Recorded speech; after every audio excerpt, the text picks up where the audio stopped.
Howdy. I'm the old ranger, and Death Valley's my stamping ground. Many's the tale of adventure I'm going to tell you about the Death Valley country. True stories, mind you. I can vouch for that.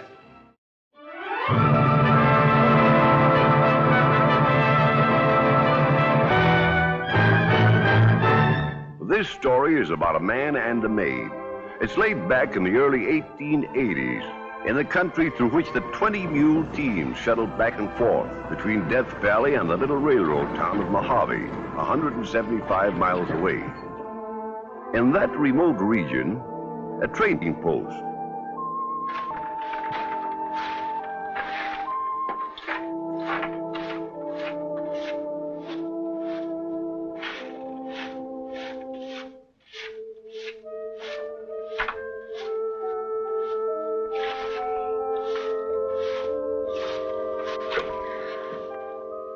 Nice trim leg. I've been wondering what they look like. You're just the kind that would. Sure, I ain't one to buy no pig in the poke. Well, suppose you just stick to buying pigs and leave me alone. Ain't you never gonna thaw out, Lori? What do you got again me? Nothing. And I haven't nothing for you either. It's Sal. Look at the way he rides. So easy. All Indians ride that way. It's born in them.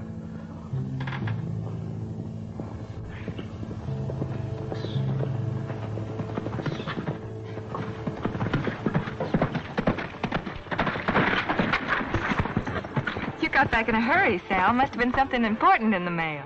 There was, Lori. Something real important. But I can't show it to you here. Let's go where we can talk.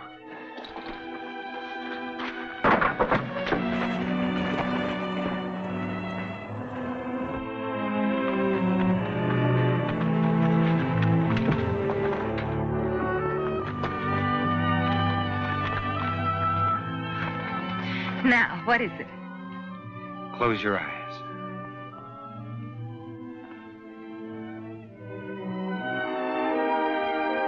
No, Sal, no. You don't like it? I think it's beautiful, but I can't take it. I don't understand. I thought you loved me, Lori, like I love you. Oh, I do. But I can't marry you, Sal. I just can't. Why? Because I work for your uncle? No, that has nothing to do with it. It's because of this. Because I'm Indian? But what difference does it make when the heart inside is the same? But is it? An Indian woman knows what an Indian man is thinking and feeling. He don't have to say anything. She just knows. And a white woman knows the same about a white man, but we'd be strangers underneath. No, Sal. It's best for like to marry like. If you knew you felt this way, Lori, why didn't you tell me before now? I just couldn't let myself think ahead till now, Sal. I just kept hoping things would stay the way they was with us.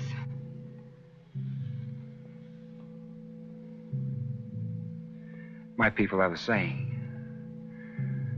Once the arrow has left the bow, it's too late to correct the aim. White man would say what is done is done. I'll go pack my things. You're leaving? Our love has been something that we could be proud of, Lori. If I stayed, it might become something that would bring us shame. Oh, Sal. So, this is just the way I figured I'd find you, little Miss High and Mighty, making love to a dirty Indian. No, Sal, please, I don't want no trouble. Come on. You'll have trouble whether you want it or not when your uncle hears about this. Here, I thought you was something nice and fine, and it just shows you how a gal can fool a fella. And all the time you was carrying on with him. Yeah. I'll bet he don't have to worry about buying no pig in the poke. What does that mean? It don't mean nothing, Sal. Oh, yes, it does. It means plenty. It means she ain't no better than them girls in town, not even as good, because they won't have nothing to do with no Indian.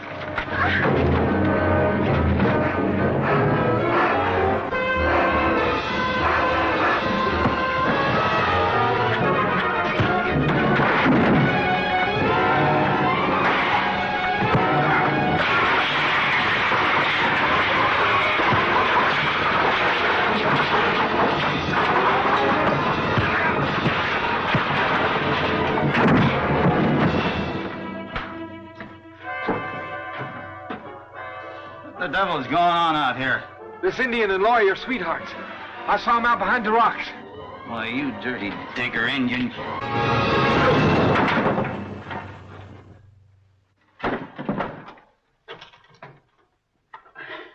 With all the whiskey in you, that won't need disinfectant.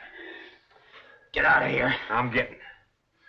But if you lay a hand on Laurie, I'll come back and I'll kick you.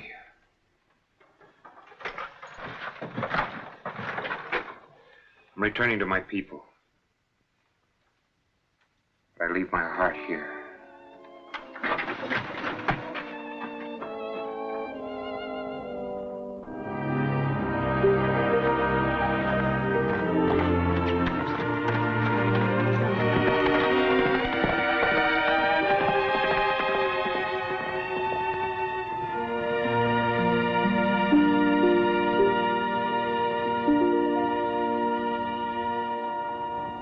And so, with everything in the white man's world suddenly fallen to pieces around him, young Salsapuetas headed back to the Cocopa village where he'd been raised.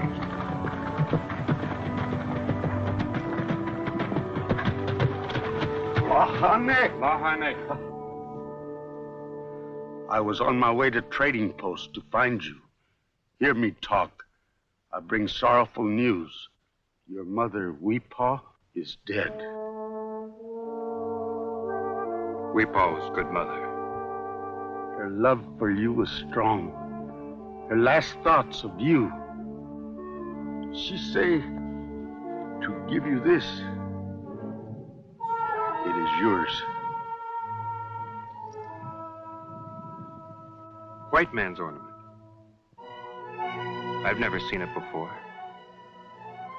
A white baby. Joe. Weepaw say to tell you the truth is on the rock by the wagon wheel. Truth is on the rock by the wagon wheel. What rock? What wagon wheel? Was that all she said? Her death was sudden. Her words were few. I have spoken.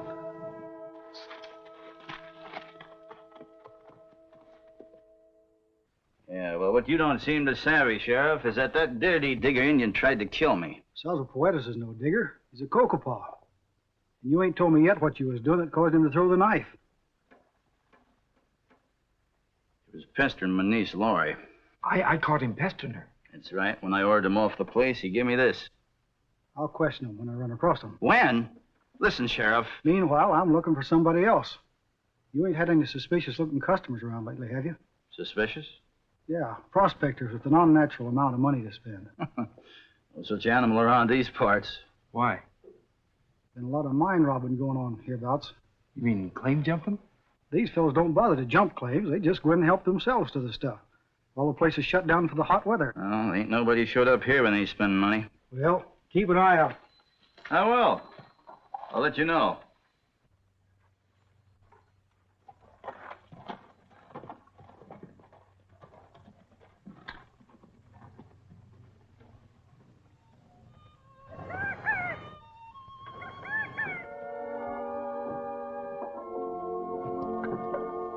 Don't you see, Laurie? It's a white baby's locket, all right. And I'm that baby. That's my name there, Joe. This was so. Why didn't Weepaw tell you she wasn't really your mother while she was still alive? I don't know. But she's told me now. With this. And the message she left. Truth is on the rock by the wagon wheel. Sounds like a riddle. But I'll find the answer. I'll find that rock. It may take time, but I'll do it. Only wait for me.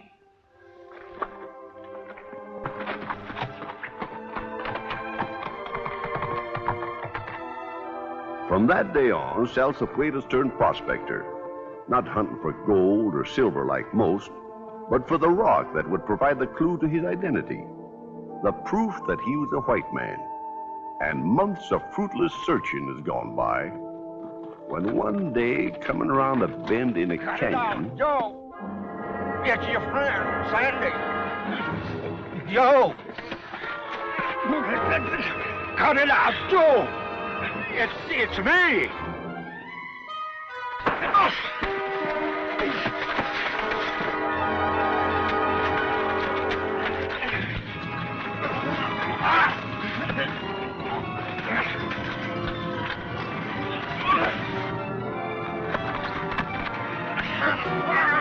Cut it out, Joe. It's your friend, Sandy. Joe.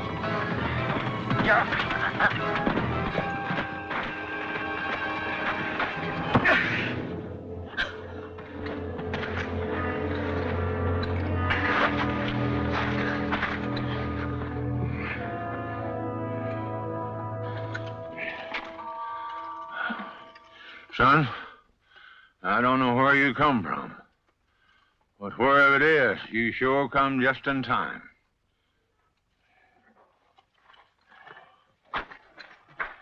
No! Don't bring him too. Not till I get him tied up. He's loco. Loco? You mean he's drunk? No, just plain loco. From the heat. From sitting on that seat back yonder day after day and staring at the wagons ahead. Sort of like cabin fever.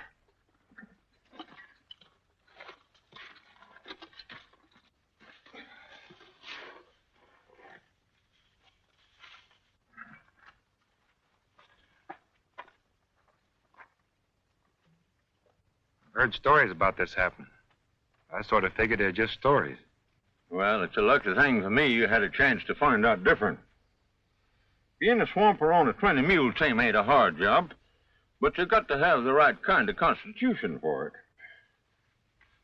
There, that'll hold him. Now you can bring him to.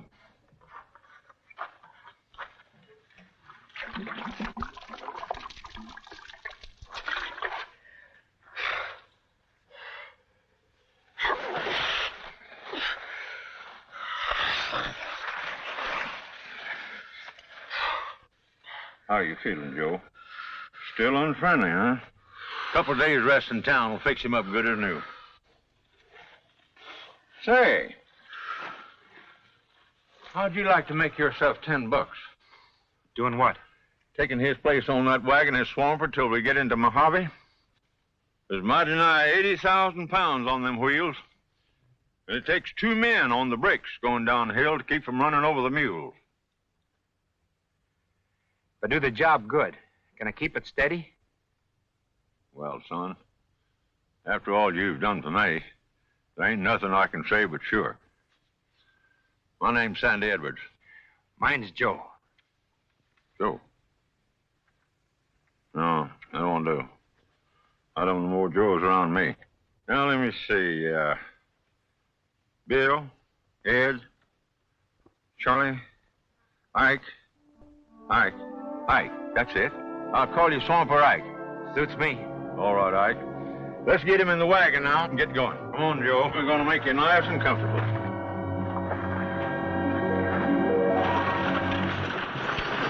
By the time they reached Mojave, Sal, or Swamper Ike, as Sandy called him, had himself a steady job on the big team.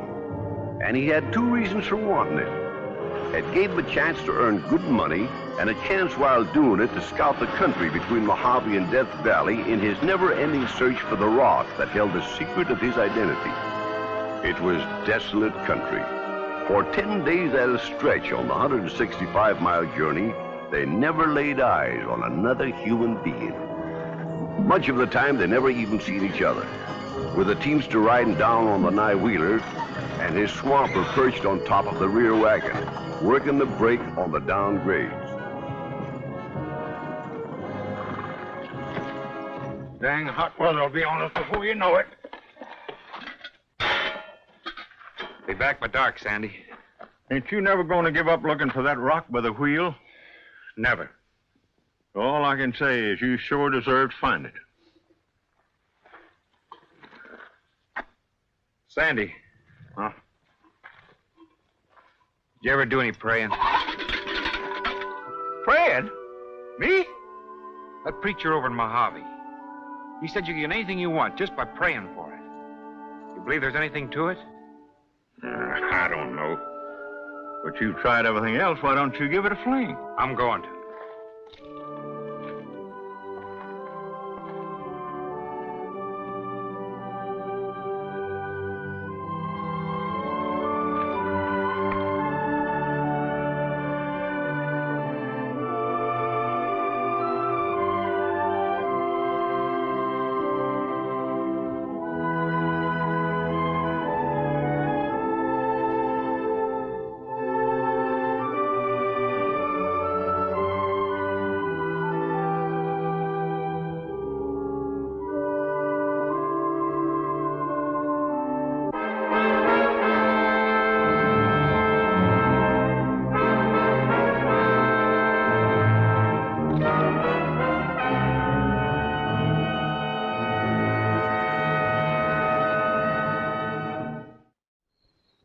was standing up on the ridge when I came out of the mine.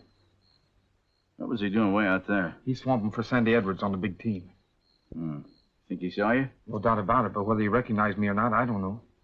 Yeah, we can't take any chances on that. The sheriff's been nosy enough as it is. Which way was the outfit heading? South? Well, at the rate that they're traveling, you won't have any trouble overtaking them before they get to Mojave. With them sitting up there on that wagon, you'll be able to pick them off just as easy as a bottle sitting on a fence post.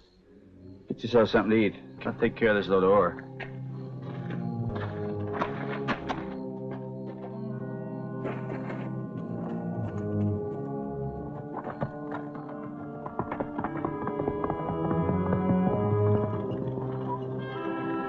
Across the waste of desert, the big team crawled.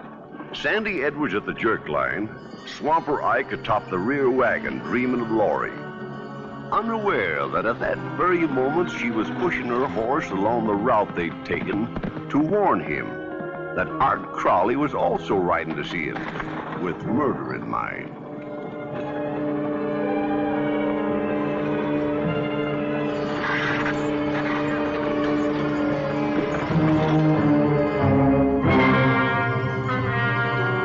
Hey, Sandy, hold it!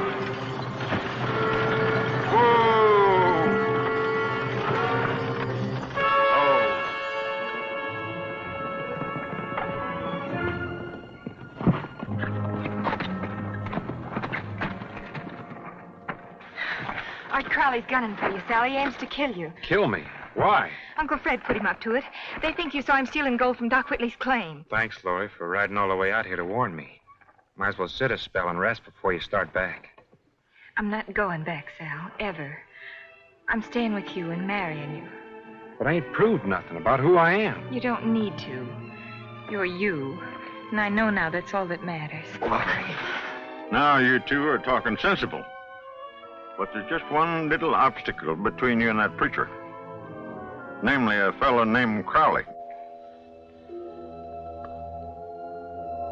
Did you hear him say where they plan on holding this little surprise party?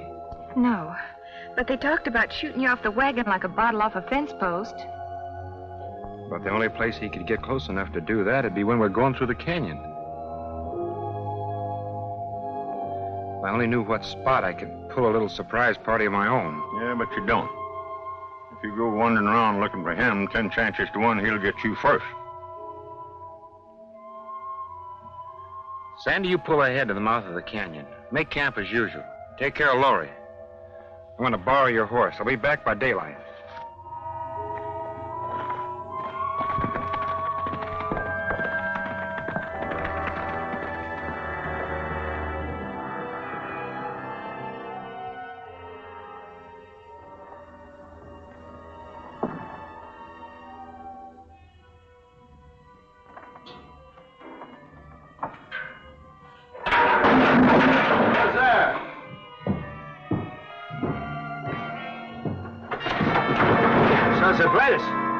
Head for the corral. We're going for a ride. Where? We'll find out when you get there. Now move.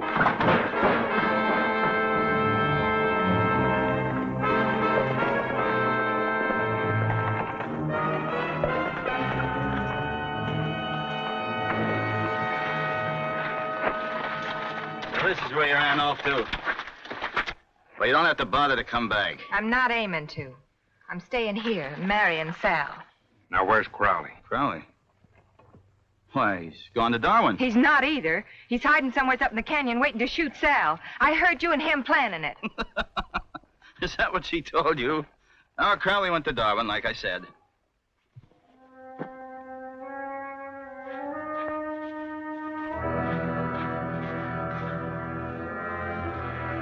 All right, put this on. What for? You're going to ride Swamper through the canyon. Swamper?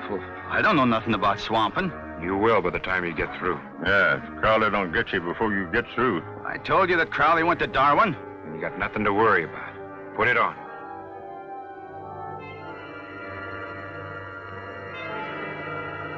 You win.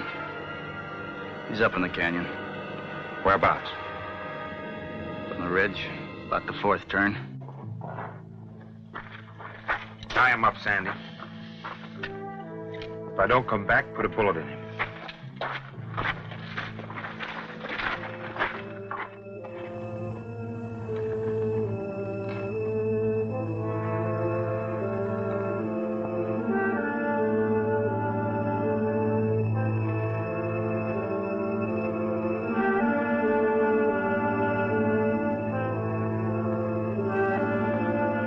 Looking for me, Crowley?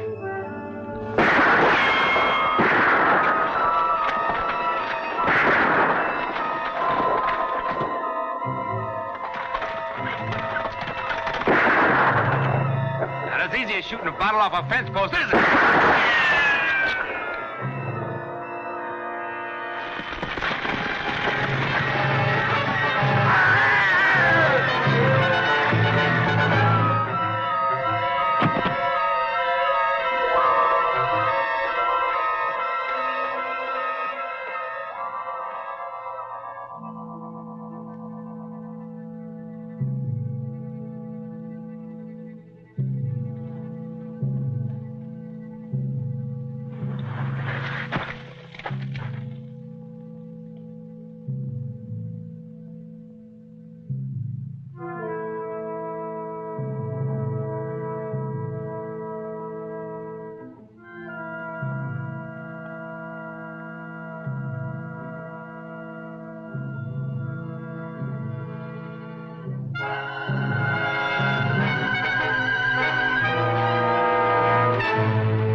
So you got him, huh?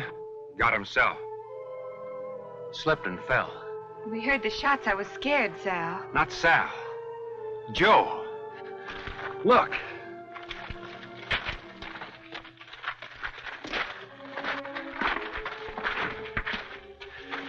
Laurie, this is the proof I've been looking for.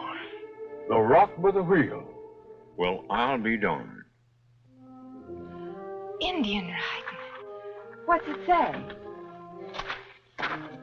Horse, this is a prairie schooner. This is the death sign. White man, white woman. No water. And this is the sign for the Kokopaw. A whole band of them came.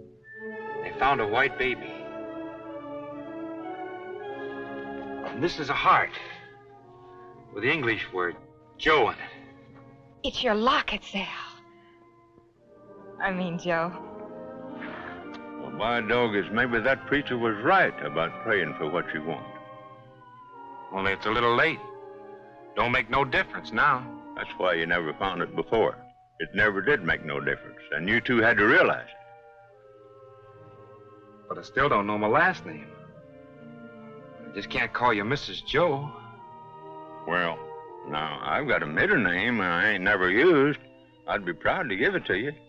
It's Williams. Mrs. Joe Williams? How does that sound? Wonderful. Mrs. Joe Williams.